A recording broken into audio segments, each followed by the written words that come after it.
সবাইকে শুভেচ্ছা, স্বাগত জানিয়ে শুরু করছি আপনাদের প্রিয় অনুষ্ঠান ছুটির রাতের লাইভ। প্রিয় দর্শক, ছুটির রাতের লাইভের সবসময় প্রচেষ্টা থাকে বাংলা সঙ্গীতের সমস্ত স্তর স্পর্শ করে একটি বস্তুনিষ্ঠ উপস্থাপনা আপনাদের সামনে তুলে ধরার। সেই ধারাবাহিকতা রক্ষায় আজকে আমাদের স্টুডিওতে আছেন দুজন প্রতিভাবান শিল্পী।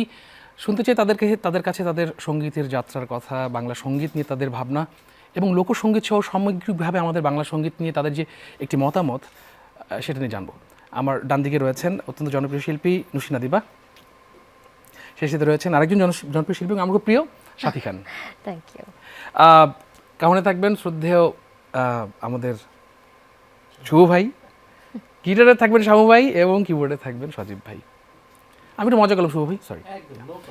ওয়েলকাম, কেমন আছেন? খুব ভালো আছি। আমিও ভালো আছি। প্রথমে ঈদ মোবারক জানাতে চাই। আচ্ছা সাথী খান, একটু আপনার কাছ থেকেই শুরুটা করতে চাই, একদম শেষের আপডেট থেকেই শুরুটা করতে চাই। যে সবথেকে যেটা দেখা যায় যারা পেশাদার সঙ্গীত শিল্পী তারা ঈদ আসলে কিছু না কিছু রিলিজ হয়, গান হোক, সেটা একটা কমপ্লিট অ্যালবাম হোক, সিনেমায় গান হোক।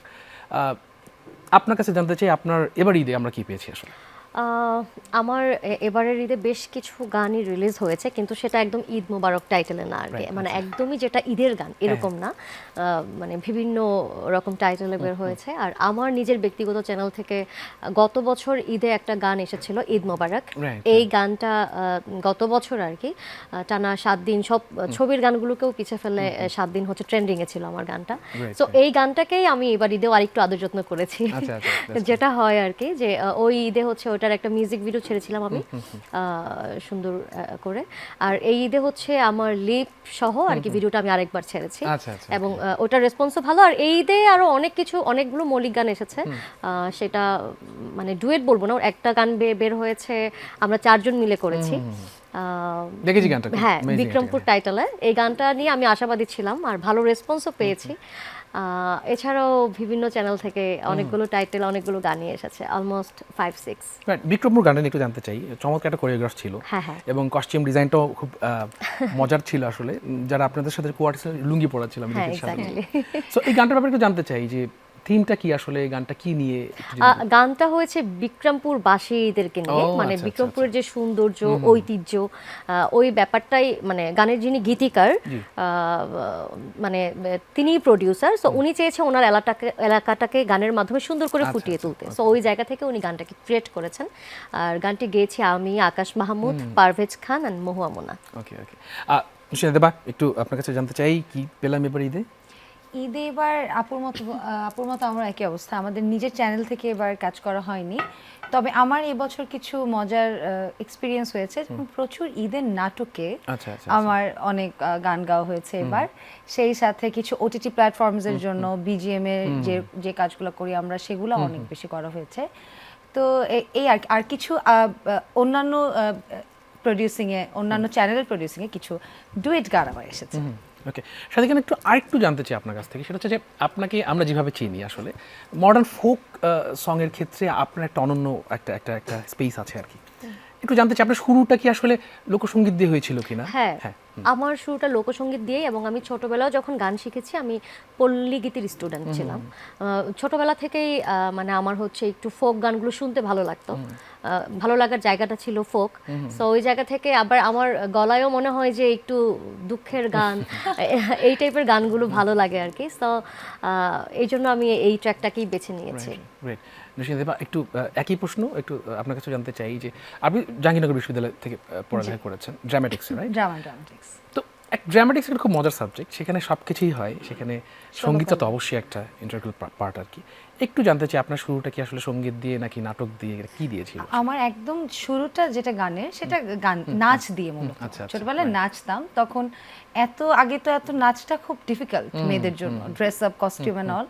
তো গানটা সহজ, ওই ক্ষেত্রে আম্মু ভাবেই বড় করেছে গানটা শিখে শিখে। তারপরে তো নাটক ও নাট্যতত্ত্ব বিভাগে ভর্তি হই।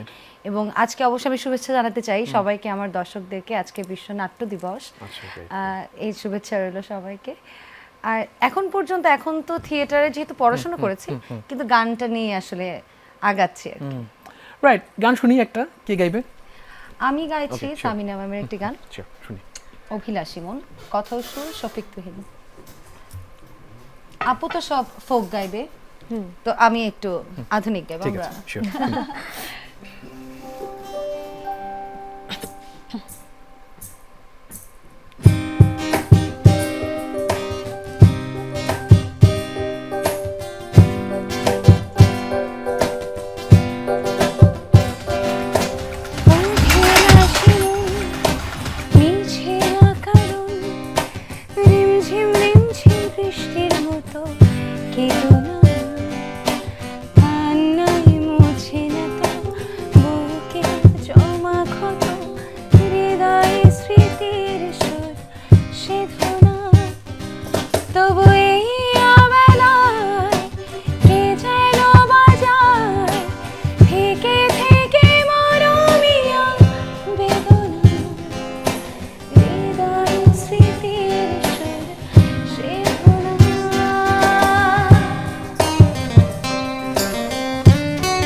Thank you so much. Back to back আরেকটা গান নিয়ে নিই সাথে, একটু আপনার কাছ থেকে গান শুনি তাহলে। হ্যাঁ, আমি শুরুতেই যে গানটি গাইবো এটা আমার খুব পছন্দের গান। আমার মনে হয় যে আমরা যারা গানপ্রেমী মানুষ বা আমরা যারা গান ভালোবাসি, আমাদের সকলের একটা মনের খোরাক এই গানটি। সো গানে গানেই হয়ে যায়। Sure sure.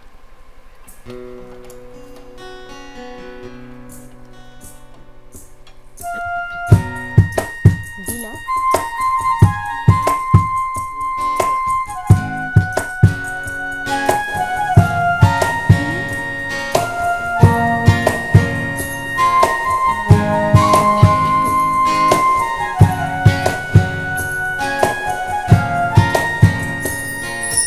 ছাইরা গেলাম মাটির পৃথিবী, জীবনে খেলায় হারাইলাম সবই। ছাইরা গেলাম মাটির পৃথিবী, জীবনে খেলায় হারাইলাম সবই। বুকে জমাট বাঁধায় অভিমান, কি নিঠুরেই নিয়তির বিধান। হায়রে কি নিঠুরেই নিয়তির বিধান। ছাইরা গেলাম মাটির পৃথিবী, জীবনে খেলায় হারাইলাম সবই।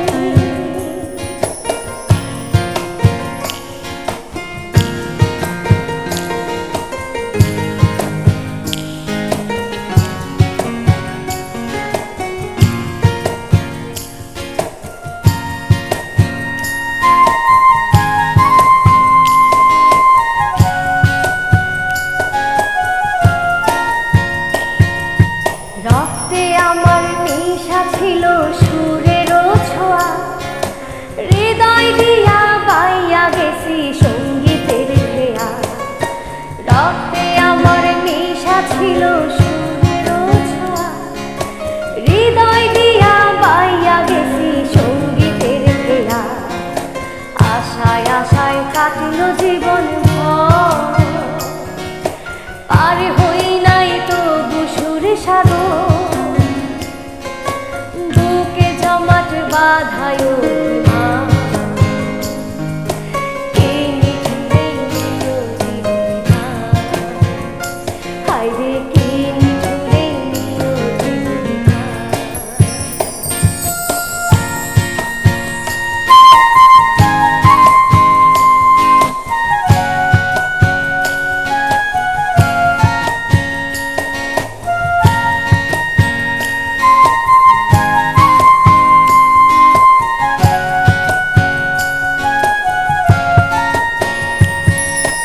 কিসের আশায় মন সকিলাম সুরেরই বেলায়, কি পাইলাম আর কি হারাইলাম সঙ্গীতের খেলায়। কিসের আশায় মন সকিলাম সুরেরই বেলায়, কি পাইলাম আর কি হারাইলাম সঙ্গীতের খেলায়। কাইন্দা কাইন্দা বলে আমার মন, ভাঙলো কেন সুরেরই সপন। বুকে জমাট বাঁধায় অভিমান, কে নিঠুরেই নিয়তির বিধান। হায়রে কি নিঠুরেই নিয়তির বিধান।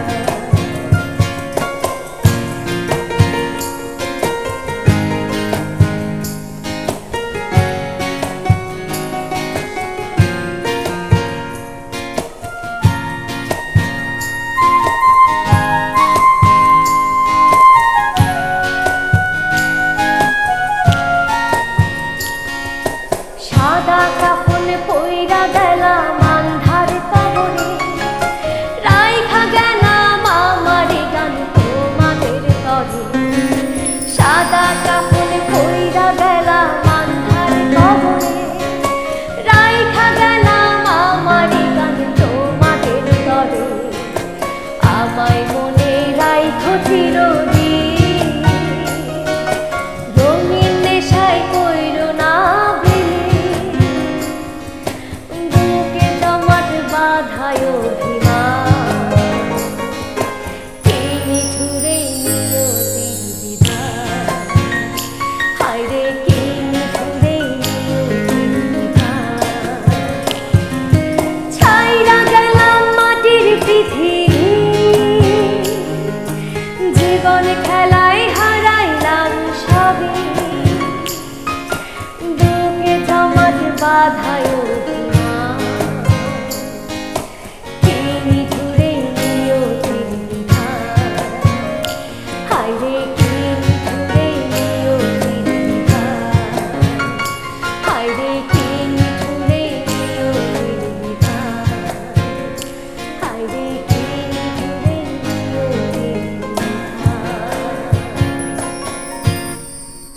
অসংখ্য ধন্যবাদ, চমৎকার গেয়েছেন গানটি আসলে। আর অনেক কথা জানতে চাই, শুনতে চাই গান, তার আগে ছোট্ট একটা বিরতি নিতে হবে। দর্শক নিচ্ছে একটা ছোট্ট বিরতি, ফিরছি এখনই, সঙ্গে থাকুন।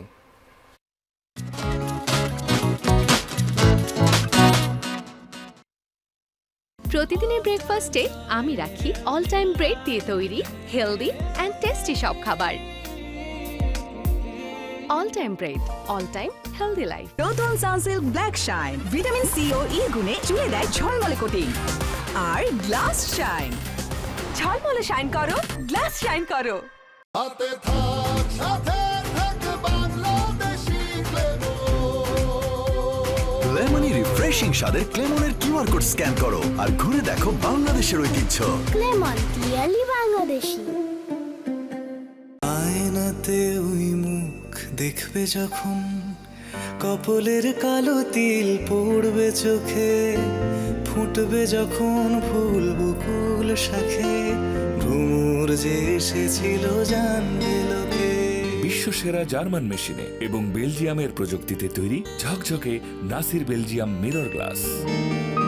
ঢেউবিহীন মজবুত Nasir Belgium mirror glass. 20 years of excellence in glass innovation. খিচুড়ি কালভুনা আর মজো। না, বাবার কথা শোনো, কাচ্চি আর মজো। তুই বাবার কথা শোন, খিচুড়ি আর মজো।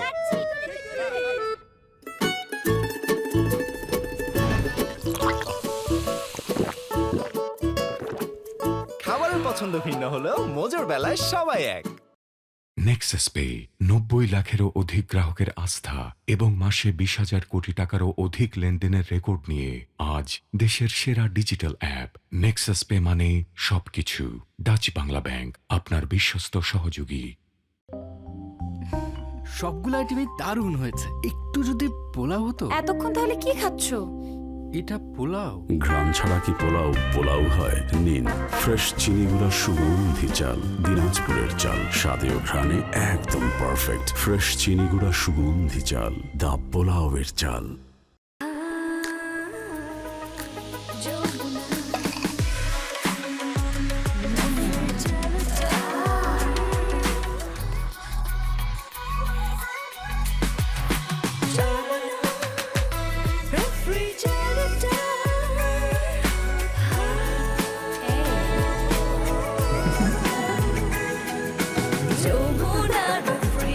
Innovation for smarter life.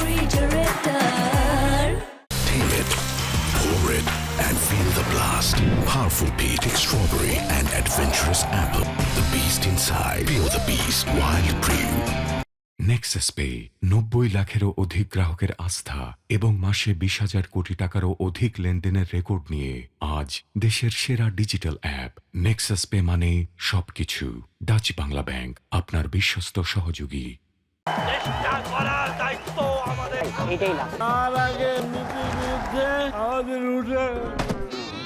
নিজেই উঠতে পারে না, আবার অন্যের বিরুদ্ধে উঠে দাঁড়াবে। এই চল, আমাদের উঠে দাঁড়াতে হবে। স্পিড, সকল অন্যায়ের বিরুদ্ধে রুখে দাঁড়ানোর এনার্জি পার্টনার। নতুন স্বপ্ন নিয়ে প্রতিবার এগিয়ে যাই এক নতুন আশা নিয়ে। ঝড় হোক বারো, কিছুতেই থামি না। জীবনের প্রতি মোড়ে সাথে থাকে আমার নতুন উজ্জ্বলতা। আর কাপড়ের উজ্জ্বলতার জন্য? তার জন্য আছে নতুন রিন, যার প্রো সিএস টেকনোলজি গভীর থেকে পরিষ্কার করে আর ধরে রাখে কাপড়ের নতুনের মতো উজ্জ্বলতা। নতুন রিন অ্যাডভান্স পাউডার, নতুনের মতো উজ্জ্বল। Feel it, pour it, and feel the blast. Powerful peach, strawberry, and adventurous apple. The beast inside. Feel the beast. Wild brew. Bro, ওয়ানডেতে ট্রাভিস হেডের স্ট্রাইক রেট কত? গুগল ছাড়া কিভাবে বলবো? তোদের লবণে কি আয়োডিন নাই? থাকে তো, সেদিন তো স্যার ক্লাসে বললো ঠিক ঠিক আয়োডিন খেলে মনেই থাকে, গুগল লাগে না। Strike rate 106। ওর মনেই থাকে, মেমোরি একদম শার্প, কারণ মা খাবারে দেয় সঠিক মাত্রার আয়োডিন সমৃদ্ধ ফ্রেশ সল্ট। তাই মেমোরি গেমে লেভেল আপ করতে খাবারে চাই fresh super premium salt. Sharpness 10-এ 10। আমাকে ভোট দেওয়ার ফল তখনই পাবে যখন আমি এখানে বানাবো হাসপাতাল।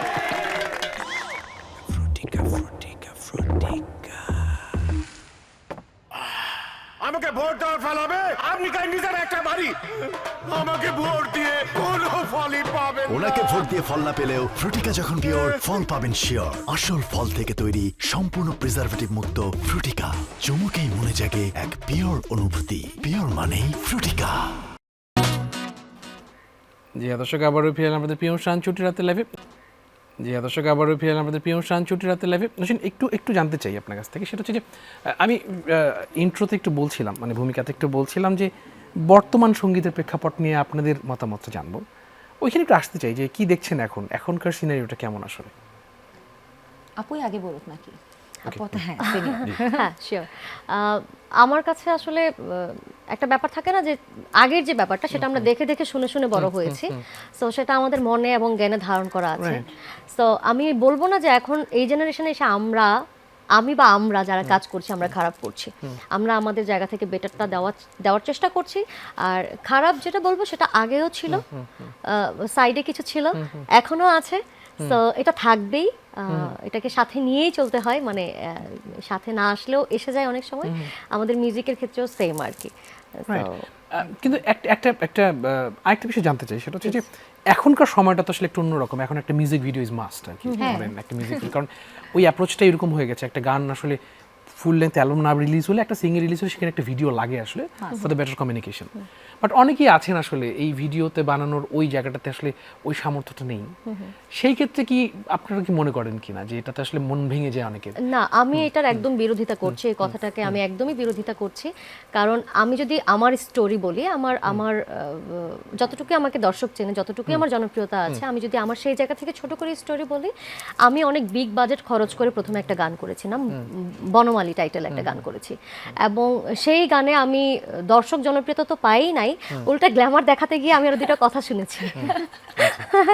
তো আমি ওই গানটা করার পর আমি বুঝলাম যে আসলে ভিজুয়ালটা না, মনোযোগ দিতে হবে গানের কথায়, যেটা আসলে যেই গানটা হাতে পাওয়ার পর আমার মনে হবে যে হ্যাঁ গানের কথাটা সুন্দর, আমার সাথে মিলেছে মানে আপনার সাথেও মিলে যাবে। কারণ আমরা প্রচণ্ড দুঃখটাকে নিয়ে বাঁচি। যদি কিছু মানুষ এমন থাকে যে তাদের লাইফে 60% সুখ আছে, 40% দুঃখ, তারাও 60%টাকে আলাদা করে 40% নিয়ে বাঁচে। মানুষ দুঃখটাকে বেশি মনে রাখে। তো ওই জায়গা থেকে আমি মনে করি যে আপনার ভিজুয়ালটা ফ্যাক্ট না। যেমন আমি এক এমন পাখি গানটা, ওইটার ভিজুয়াল আমি কিছুই করি নাই, জাস্ট একটা লিপ পার্ট করে আমি ছেড়ে দিয়েছি, একদম সিম্পলের মধ্যে। সো এই গানটা মানুষ অনেক পছন্দ করেছে, তার মানে মানুষ গান শোনে। দেখার থেকে আমার মনে হয় যে এখন মানুষ গান শোনে বেশি। আসলে কি আমি ঠিক একই প্রশ্ন একটু আপনার কাছে জানতে চাই। সাথী গান খুব সুন্দর করে বললেন যে না, এখনো উনি হয়তো আশাবাদী যে এখনো কিছু মানুষ গানটা শোনেন। আসলে আপনি কি একমত কিনা? কারণ আমার কাছে তো মনে হয় যে না, এখন মানুষ দেখতে চায় আসলে একটু, এখন আসলে ভিজুয়াল জিনিসটা একটু মানুষ প্রেফার করে বেশি। একটু এখন একটা ইন্টারেস্টিং পার্ট হচ্ছে বিভিন্ন রেডিও শো কিন্তু এখন আবার ফেসবুকে আমরা লাইভ দেখা যায়। আগে তো রেডিও শো মানুষ শুধু শুনতো, সেটা এখন ফেসবুকেও দেখা যায়। তো এই জিনিসটা কিন্তু আসলে অনেক ভাস্ট হয়ে যাচ্ছে, তো সবকিছু অনেক মিডিয়া আসছে, ভিজুয়াল মিডিয়াটাই বেশি কাজ করে।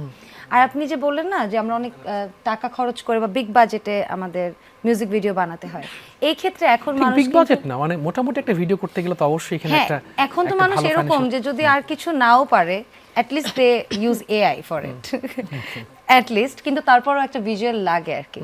একদম ভিজুয়াল ছাড়া আসলে মানুষ একটু অ্যাপ্রিশিয়েট কম করে। ওকে, আচ্ছা এই বিষয়ে আরো কথা শুনতে চাই, একটা গান নিয়ে নিই। সাথী খান, এবার আপনার কণ্ঠে একটা গান শুনি। আচ্ছা আমি গাইবো তাহলে। আমি যে গানটার কথা বলছিলাম, আমি কেমন পাখি, এটাই গাই। এটা আমার একটি মৌলিক গান। গানটি গেয়েছি আমি, গানটি লিখেছেন এবং সুর করেছেন কাব্যিক পলাশ, আর গানটি মিউজিক করেছেন আদিব কবির। গাইছে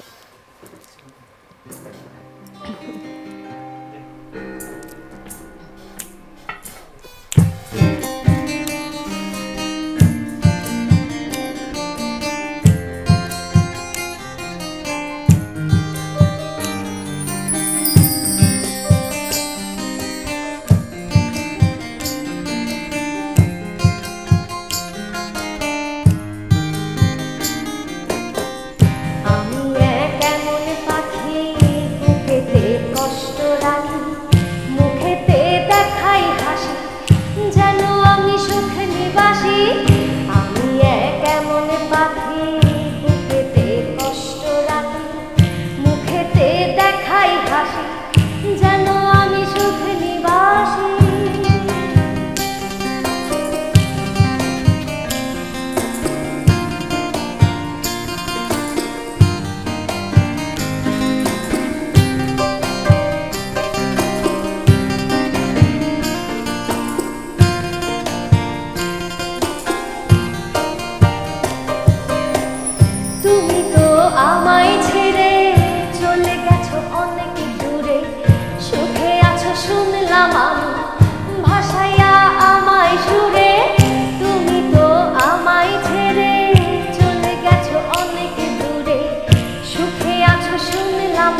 হয় না, তোমায় ছাড়া ভাল লাগে না, সব কিছু আন্ধার লাগে, বেঁচে থাকা কি যাত না, আমাদের পড়লে মনে তুমি কাঁদো গোপনে, সুখে থাইকো প্রাণের প্রিয়, আমার ভালোবাসা নিও, আমি এক এমন পাখি বুকেতে কষ্ট রাখি, মুখেতে দেখাই হাসি, যেন আমি সুখ নিবাসী, আমি এক এমন পাখি বুকেতে কষ্ট রাখি, মুখেতে দেখাই হাসি, যেন আমি সুখ নিবাসী, আমি এক এমন পাখি বুকেতে কষ্ট রাখি, মুখেতে দেখাই হাসি, যেন আমি সুখ নিবাসী।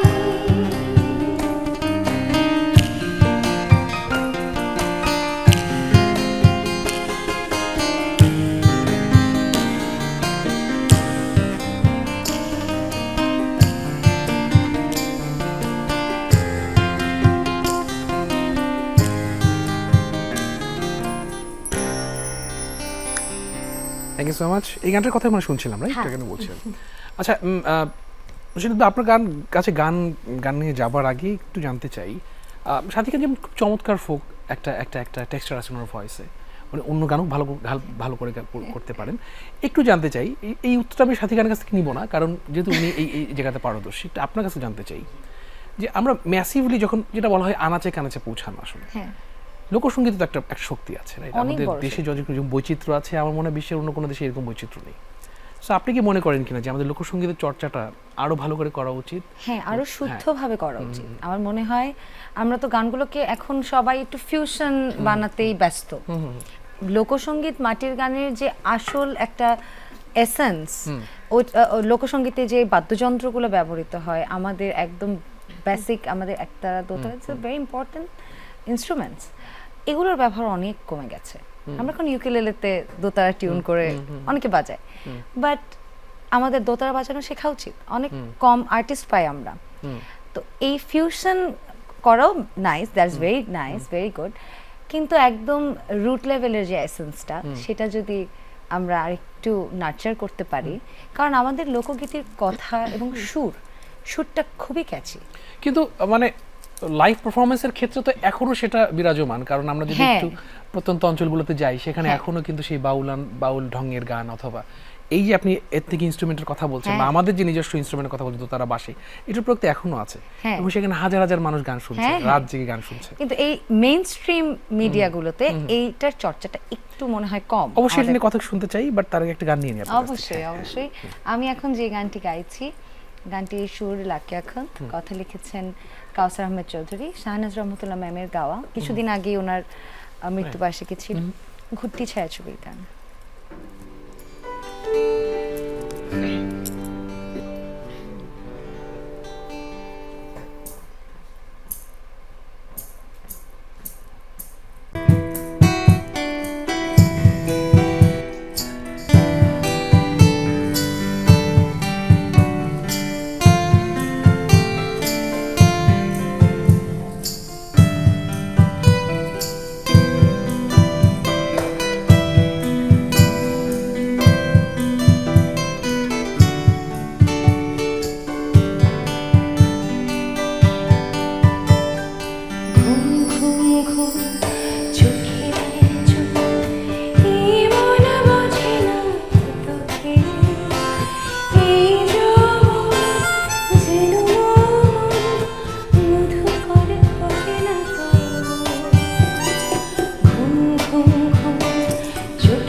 Thank you so much Adiba, খুব চমৎকার একটি গান, আমার খুব প্রিয় একটি গান আসলে।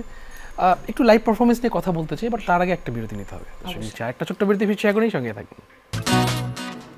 জি হ্যাঁ দর্শক, আবারও ফিরে এলাম আপনাদের প্রিয় অনুষ্ঠান ছুটি রাতের লাইভে। একটু বিরতিতে যাওয়ার আগে একটু জানতে চাচ্ছিলাম লাইভ পারফরমেন্স নিয়ে। আসলে আপনারা দুজনই অনেক ব্যস্ত থাকেন লাইভ পারফরমেন্স নিয়ে। একটু শাদি খান, আপনার কাছে জানতে চাইবো যে প্রশ্নটা একটু অন্যরকম, যে একটা শিল্পী এবং শ্রোতার মধ্যে যে সংযোগটা অন স্টেজ, এটাকে আপনি কিভাবে হ্যান্ডেল করেন, বা আপনার ট্রিকটা কি আসলে?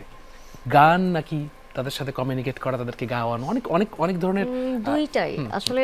আমরা যখন স্টেজে যাই, আমাদের স্টেজের ব্যাপারটা থাকে সব থেকে, থাকে না যে শিল্পীদের মানে সব থেকে একটা অনুভূতির জায়গা, কারণ সেখানে এখানে আমি আমাকে দেখছি, দর্শকদের পাচ্ছি না, বাট একমাত্র স্টেজে হচ্ছে আমি দর্শকদের দেখি। সো ওই জায়গায় ডেফিনেটলি দর্শকদের সাথে অনেক বেশি কানেক্টেড থাকি। আমার ভালো লাগে মানে দর্শকের সাথে কানেক্টেড হতে পারলে। হ্যাঁ, বাট আপনি একটু আগে বলছিলেন যে আমরা দুঃখ নিয়ে বাঁচতে চাই, আসলে একটু বিরহের গানটা আমাদের বেশি টানে, বাট ডেফিনেটলি একটি স্টেজ পারফরমেন্সে সব বিরহের গান তো থাকে না, একটু অন্য ধরনের গানও থাকে, কিন্তু তাদেরকে একটু আনন্দ দেয়। না, এই ক্ষেত্রে আমি একটু বলি, আমার হচ্ছে স্টেজে দাঁড়ালে আমার একটু লাইক হয় না যে ওপেন কনসার্টগুলোতে তো সব নাচানাচির গান চাই, সো আমার ম্যাক্সিমাম গানগুলোই হচ্ছে স্যাড। সো আর আমার হচ্ছে মৌলিক গান গাইতে খুব বেশি ভালো লাগে। তো ওই জায়গা থেকে স্টেজে দাঁড়ালে আমার একটু অসহায় ফিল হয় যে আমার সবই স্যাড গান, হ্যাঁ তোমাদেরকে শুধু কাঁদাবো, এরকম একটা ব্যাপার থাকে। বাট আমার অডিয়েন্সগুলো অনেক গুড, আমি যে কোনো স্টেজে গেলে ওরা আমার গানগুলোই শুনতে চায়, যে আপু আপনার যে গানগুলো আছে, আমার যে গানগুলো অডিয়েন্স পছন্দ করে সেই গানগুলোই ওরা শুনতে চায়। এবং আমি এখনো অবধি মানে খুব কম হচ্ছে বাইরের গান করছি, বা যে গানগুলো শুনে শুনে বড় হয়েছে এখন একটু কম গাওয়ার সুযোগ পাই, নিজের মৌলিক গানগুলোই বেশি গাওয়া হয়। বাট ওপেন স্টেজে মাস্ট একটা দুইটা গান, কারণ থাকে কেউ যে একটু নাচতে চায়, হ্যাঁ, সো গাওয়া হয়। আপনাকে আরেকটা প্রশ্ন করতে চাই একটু অন্যরকম ভাবে, যে এই যে আপনাকে মাঝে মাঝে আমরা দেখতে পারি যে আপনি আপনার ফ্যান্সদের সাথে কানেক্টেড থাকেন থ্রু ইয়ার সোশ্যাল হ্যান্ডেলস লাইক ইনস্টাগ্রাম বা ফেসবুকে হোক, একটা ছোট ছোট রিল দিয়ে। আসলে যারা এরকম কাজ করতে চায়, এটা কতটুকু এফেক্টিভ একটা তার ফ্যান্সদের সাথে বা অডিয়েন্সের সাথে কানেক্টেড থাকা এই সোশ্যাল হ্যান্ডেলসের মাধ্যমে? এটা মাস্ট, এটা খুবই দরকার, স্পেশালি আমরা যারা আর্টিস্ট, আমরা যারা সোশ্যাল মিডিয়ায় কাজ করি। সো অডিয়েন্সই তো আমাকে নিয়ে যাচ্ছে, এগিয়ে নিয়ে যাচ্ছে। সো আমি কেন আমার অডিয়েন্সের সাথে কানেক্ট থাকবো না? আমি খুব কানেক্টেড থাকি আমার অডিয়েন্সের সাথে। যে কোনো লাইভ চলাকালীন আমি চেষ্টা করি আমার কমেন্টস দেখার জন্য, যে আসলে আমার কাছ থেকে তারা কি গান শুনতে চাচ্ছে, কারণ সবাই তো আর লাইভে ফোনো লাইভ যেগুলো সেগুলোতে কানেক্ট হতে পারে না সবাই। সো আমি চেষ্টা করি কমেন্টস দেখে দেখে মানে তাদের পছন্দের গানগুলো করার। আর এটা খুবই ইম্পর্টেন্ট যে অডিয়েন্সের সাথে কানেক্ট থাকাটা, আমি মনে করি। নসিনা দেবী, আপনার কাছে একটু গান নিয়ে নিই, তারপরে হ্যাঁ অবশ্যই আমি এবার এখানে আসলে গানটা বেশি গাই। ওকে, এখন যে গানটি গাইছি এটা আমার খুব পছন্দের একটি গান, কোন সে আরো স্বপ্ন নিয়ে।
Thank you so much.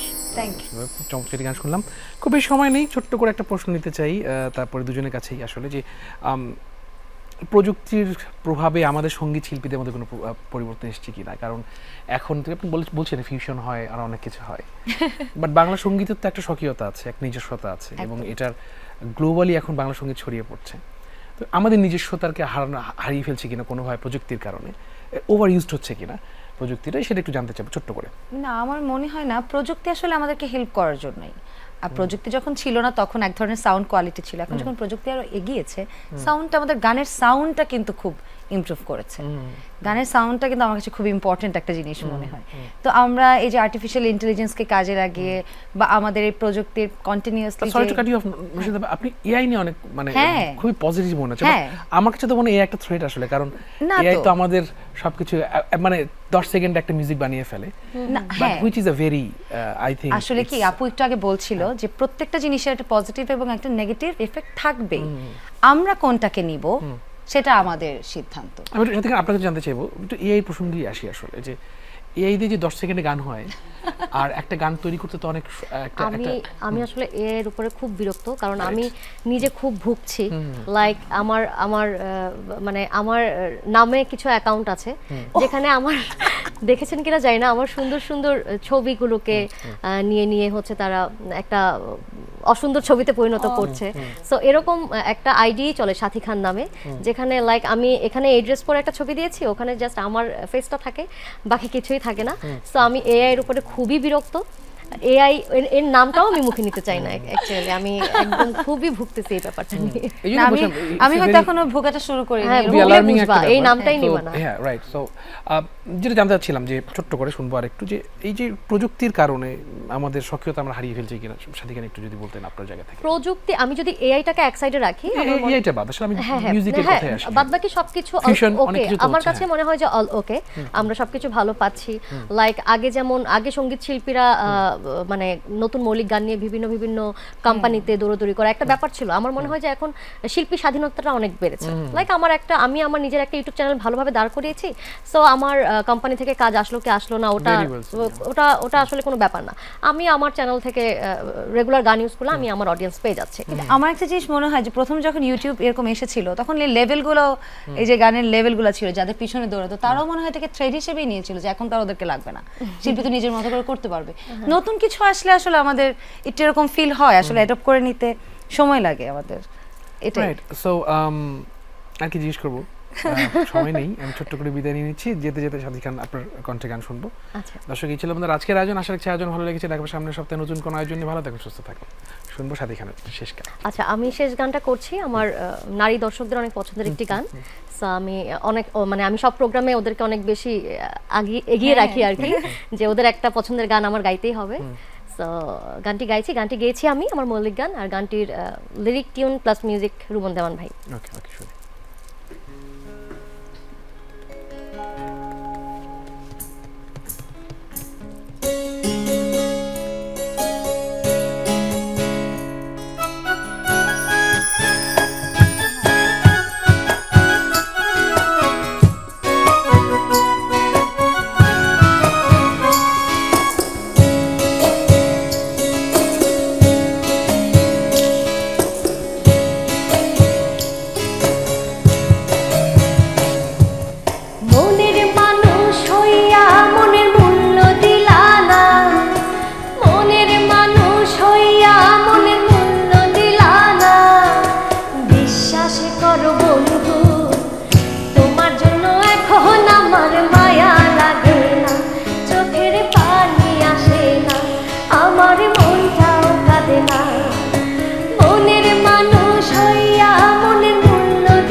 অবহেলা